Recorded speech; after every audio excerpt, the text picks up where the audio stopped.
The Kinks' sunny afternoons at Wolverhampton's Grand Theatre from the 18th through 22nd of April. I'm joined now by the Kinks themselves on the show. Hello. Hello. Hi. Right, we'll start with the Davies brothers over here. And in real life, first of all, you are?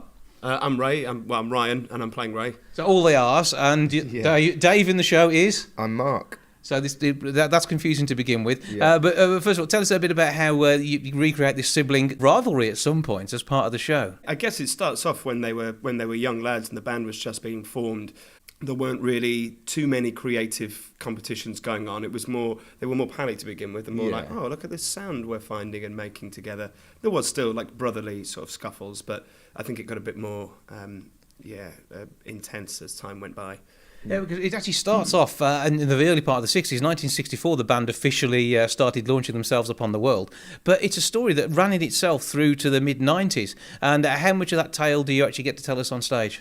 We only really kind of do the 60s sort of bit. We kind of touch on the 70s towards the end, but it's more the kind of the early rise and fall of the Kinks. So all the sort of 70s and 80s and 90s is not in this show. But that means you get some absolutely classic tunes as well. Yeah. It must be great for you guys actually coming along and performing all of this. Oh yeah, well because we play it all live, so it's been great. The first 3 weeks of rehearsals were just us four and our understudies in a room with the MD, and we just kind of rattled through all the music, all the harmonies, all the guitar parts, drum parts. It was amazing fun to kind of come at it from that angle as well. And as the Davies brothers in the piece, obviously Ray was very heavily involved in the writing of the story, and obviously all the music and the lyrics, this is all Kinks' work, isn't it? So it is very, very much of its time and bringing this sort of stuff to life.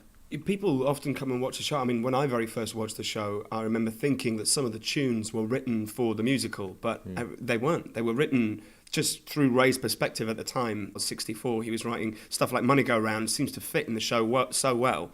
But no, that was one of his B-sides back in the day. Well, he's such an autobiographical writer that it kind of works with having a story.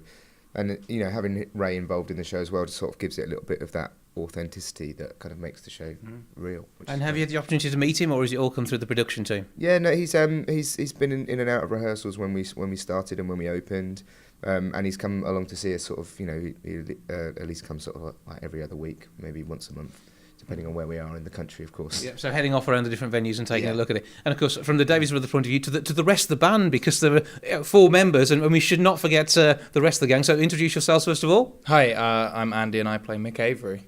I'm Garmon, I play Pete Quaife.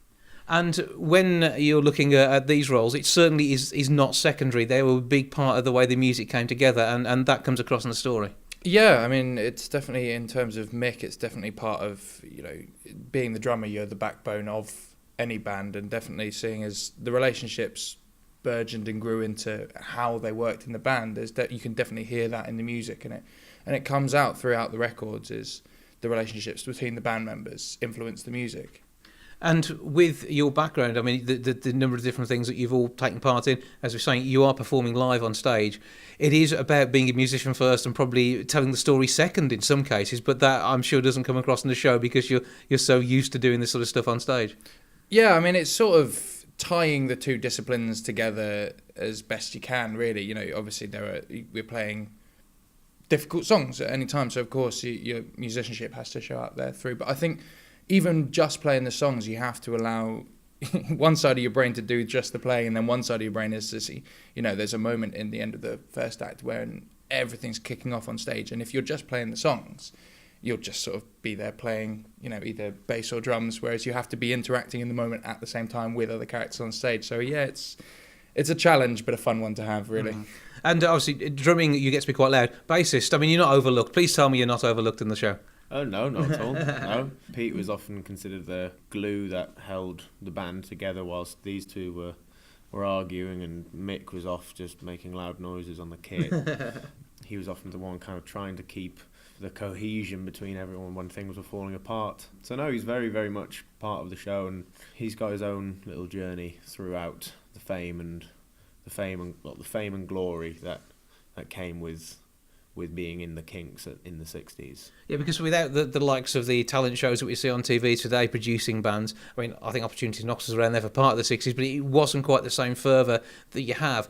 The way in which the people reacted to these bands was probably more genuine. It was not manufactured, and that must come across as you're reliving these stories that these guys are telling. Yeah, absolutely. And, you know, these guys were pioneers. You know, all the footage that you see of like the Beatles, the Stones, the Kinks from back in the day, and you see the fans, like you were saying, they were genuinely, they were going insane because they'd never seen it before and they'd never heard this sound before. And that's one of the things that we quite heavily touch on here, is that these guys were revolutionaries when it came to the rock and roll sound, and they completely changed the landscape of rock music. And bringing influences that have lasted on into Britpop in the 90s. So the band themselves were still around, and so still having some sort of influence, but their music wasn't as successful in the way it was back when you guys are portraying. And it must be, say, interesting again, being a teenage heartthrobs, I suppose, at the time, and as in Ray's role as leader of the band, I'm sure he had his fair share of love interest. He did, although I don't think he quite used it to the effect, or maybe he did, I don't know. But, he didn't use it to the effect that some of the other boys did. He got married quite early. He sort of found a girl he fell in love with and got married. They had a child, which I think prevented him from living the sort of iconic rock star lifestyle when he was young. Maybe he lived it a little while after, but yeah. But again, that maybe set up more of the sibling rivalry because of Dave being able to Exactly. do more of which he wanted to do and could get away with. Well, maybe Ray lived vicariously through Dave. maybe that has something to do with it. You're right. Well, the whole story on stage should be an amazing treat. Comes to Wolverhampton's Grand Theatre from the 18th through to the 22nd of April. grandtheatre.co.uk to get more information and your tickets, or call the box office on 01902 429212. But very much looking forward to seeing the show. You guys are going to absolutely rock, and you do get to be genuine rock stars when you're up there, so it must be really good fun for you. It is, yeah. That was good. Thanks for having a chat with us, and we're looking forward to the show. Thanks very much. Cheers, thank you.